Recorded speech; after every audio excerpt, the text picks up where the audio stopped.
All right, guys, I got some good news and some bad news. The bad news, let's start with that, is that almost none of the tips that you'll find online about how to talk to camera better are actually gonna help you. That's because when we hear stuff like make more eye contact with the camera or don't say these things are good things to do, sure, but they're not actually gonna help you become a more authentic and more confident communicator. However, not all hope is lost because I've had to do this the hard way. I'm basically just trying to do this being myself rather than kind of acting, so I can help myself speak.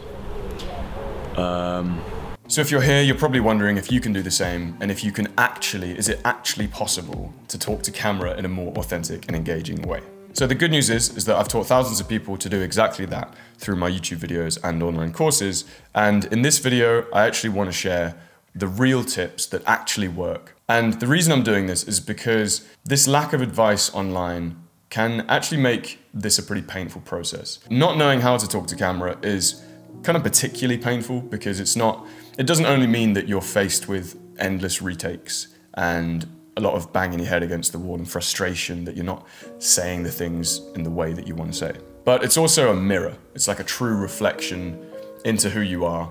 And it can sometimes be really painful if you don't like what you see. You don't like how you look, you don't like how you sound, you don't like how you're communicating on camera. And suddenly that content creator dream that you might have had feels very far away and it's very, very easy to give up. So with that said, let's get into 7 very real talking to camera tips. Tip number 1 is applying a growth mindset to talking to camera. So let me set the stage here if you are new to the Portal Creative channel.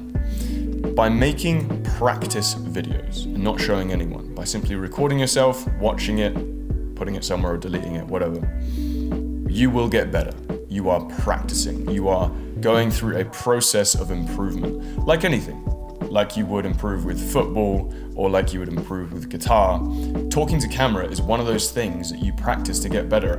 And this sounds obvious, but it's a fundamental shift for a lot of people coming into this because for some reason we have this mindset that when it comes to communication and talking to camera, we're either good or we're not. Where in reality, it's the complete opposite. And as my own journey, as well as thousands of others can attest to, it is a growth process and it's something that you can really get better at. So if you're trying to talk to camera and you are struggling, it's not because you're not talented enough. It's because you simply haven't got the appropriate skills and experience yet. At this point, there's work to do, so let's start doing the work. Real tip number 2 is getting used to outputting. Now, outputting is something that doesn't come natural when we start talking to camera. And what outputting is talking non-stop for a few minutes, maybe 5 minutes, maybe 10 minutes. So this is one of the things that fundamentally holds people back because they try and talk to camera and they're just not used to talking continuously for 5 or 10 minutes with no feedback from another person. It's a weird thing to do. We're not used to it. So once we can get used to just outputting, things become a lot easier. Think about this, in a normal social interaction, I would say a couple of sentences, somebody might say a couple of sentences. The longest I might talk is if I'm telling a story or if I'm really talking about my feelings and just talking and talking. But most of the time, we're either getting somebody asking us questions throughout or saying stuff back or we're listening, or they're giving us cues, which is really important and underrated. Somebody's gonna be sitting there and doing this. Right? With a camera, it's a robot that's fixed in place, just watching you emotionlessly. And as social creatures, we kind of want that feedback. We kind of wish the camera would kind of be nodding at us encouragingly, but it doesn't. The best thing that we can do is just practice outputting at this object and not allowing that natural social instinct for feedback and approval and validation to interrupt us, and instead, just talk. So it's quite interesting. Inside my 30-day challenge, the first videos that members often make, the day 1, you'll see them kind of starting to talk, and then it gets to 30 seconds and they're thinking, and there might be a kind of an awkward pause or and often they'll say, oh wow, this feels like a long time. Oh, right, I'm only on 30 seconds, right, I've got to keep going for another 5 minutes, at least. And they'll do this thing, and I completely relate to how they're feeling. And that's because after this 30 seconds or after this 1 minute mark, it's like, I'm now no longer used to doing this. I'm now no longer used to something not giving me feedback. I'm not used to just keeping on going and kind of plowing through any awkwardness. And instead I'm reactive and this is making me anxious, right? So here's a key tip to outputting confidently. You have to almost hack your mind into simply placing trust in what you're saying. So you might be talking and saying, if you're doing a practice video, right? Oh, yesterday I played football and it was pretty fun. There was like 11 people on the team, and then you might be thinking, oh, this is so boring, or like, you don't know where you're going, or oh, this feels so weird. And you say, right, you just move on to the next thing, which is, and it was a good day. I had a good day actually, yeah. The sun was shining and yeah, there was this one guy on the pitch who was making me laugh, and you just kind of keep going into something else and just practicing, right? This is a practice. Practicing placing trust in what you're saying. The next sentence, and then the next sentence, and then the next sentence. Just try and trust it. And that's a great tip to just staying confident with that outputting. The only caveat here is that it's much easier to place trust in what you're saying if it comes from an authentic place, which moves us on to tip number 3. Tip number 3 is discovering the mask. Now that you're outputting, you're going to want to figure out what feels authentic and what doesn't feel authentic when you communicate. So there's this kind of feedback going on inside yourself that's like, okay, when I'm talking about this football match I had, is it coming from an authentic place, or am I just kind of saying things to maybe appear in a certain way? Or I'm saying things out of nervousness to try and just kind of keep talking. And it's fine if this kind of stuff happens in the first few attempts, or even the first like load of attempts. But the exercise here is to become aware of these moments. So I might say, yeah, then I scored a goal and I'm talking and I'm just like, it's not clicking. I don't know, I'm not really feeling authentic. Just be aware of that. Okay, that's cool. Then there might be a moment that you talk in this 10 minutes, right? Where you're like, oh, something there felt real.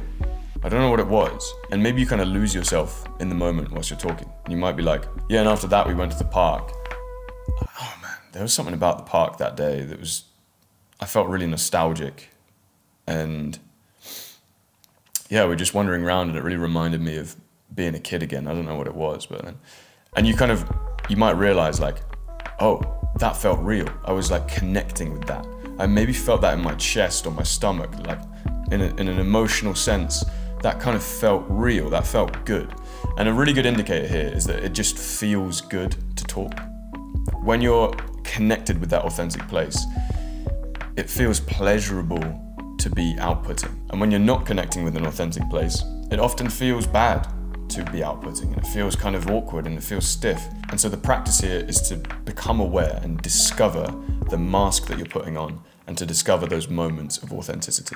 And when you do find those moments of authenticity, whether it's watching a video back that you've already made or whether it's in the process itself, try and lean into that. Try and spend more time in that authentic place until eventually almost all of the video feels like it's coming from an authentic place. Tip 4 is to become transparent. So when people are trying to become authentic and trying to communicate well, especially when it comes to talking on camera, but also in general, it can kind of lead you down this path of thinking that you have to somehow be really authentic in this kind of intense way. That's I'm really authentic, you know? Like I'm really like, I don't know, like you're trying to kind of become something that's almost more than yourself. However, often the case is that if we just become more transparent and just kind of let people see what's going on anyway, authenticity will kind of present itself. So this is a way of thinking that can really help. So we really are trying to discover the mask, move it aside, and just allow people to see who we are. And you'll often find this, a good thing to look out for is when you're doing this, it really feels like it's not very much effort at all. It feels like it's a lot more relaxed and you're not actually trying that hard. And when we are not being transparent, it often feels like, right, I really want this video to end because I need to just finish this, because if I don't finish this, people will kind of see who I really am, so I have to keep going and it feels tense.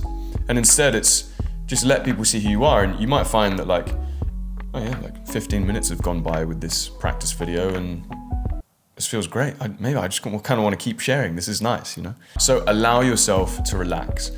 And just think, lazy people want to become more authentic because it's just way less effort. Okay, tip 5 is that emotion equals authenticity.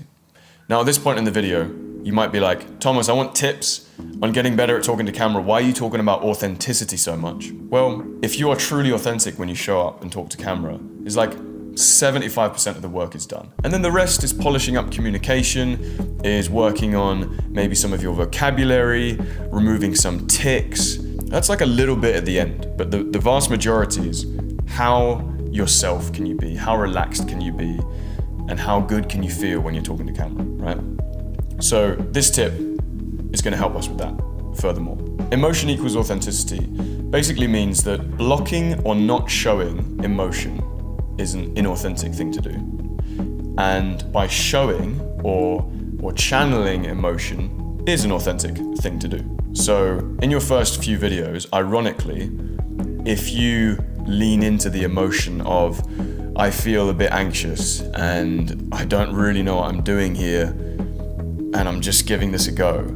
And if you're showing that and you're kind of becoming that, that's actually a very authentic thing to do.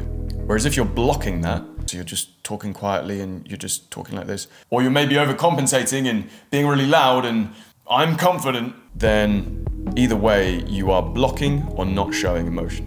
But if you show the emotion, then you are becoming more authentic. Tip number 6 is to expand your comfort zone. So at this point, you've gotten comfortable when you're talking to camera. You are feeling more relaxed, you're starting to feel more yourself, and you're like, oh, I actually kind of like this talking to camera thing, this is great.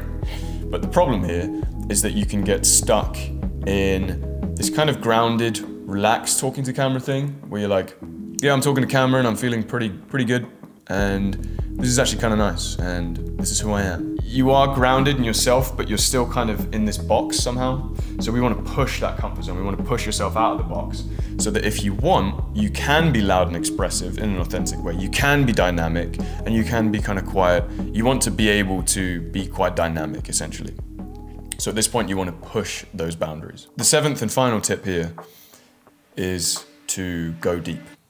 And if you're serious about becoming much better at talking to camera, then it can often be a journey that leads you into working on yourself. You can use it as this kind of self-therapy if you make these practice videos. So through what you say, you find yourself talking about a certain topic a lot, or you find yourself reflecting. It's like video journaling, right? So through what you say, you can find it quite therapeutic, and you can use that to develop yourself in certain ways. But it's also how you say it. And I think this is the more important point here, is that by reflecting on what you look like, what you sound like, how you communicate, it can really unblock certain things. And maybe you have a really monotonous voice that is restricted. You kind of realize that it allows you to be less vulnerable and allows you to not be seen. If you want to be better at talking to camera and more engaging, you're going to have to break out of that. And it's going to feel uncomfortable. And then you realize, I'm now showing a part of myself that I was always too scared to show.